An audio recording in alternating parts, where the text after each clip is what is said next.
Dito po sa amin ay hindi pwedeng magtanim ka ng direkta sa lupa dahil malapit nga kami sa dagat, kaya hindi maganda yung lupa, kaya ako ay bumibili pa ng lupa. Ito ay nabili ko itong kaya lang parang kulang talaga siya ng lupa at mahirap maghanap ng lupa dito, kaya iniisip ko na paraan na para madagdagan ng lupa ito. Ito po yung mga karton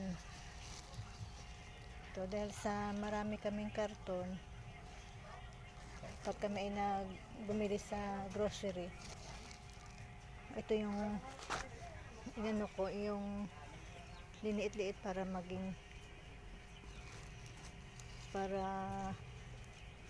i-mix ko po dito. Ayan po, nakamix na, mix dito para sa katagalan ay maging lupa na siya.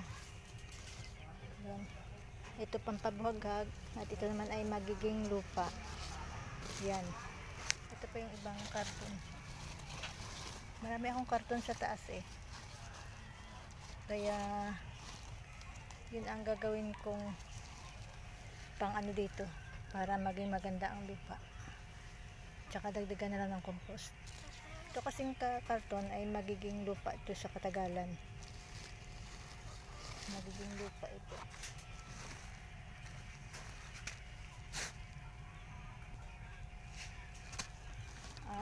Dagdagan ko ito at saka hayaan lang dito sa naulanan siya para madaling mabulok, para magiging lupa na siya. Ayan. Abangan ang update dito kung magiging lupa nga.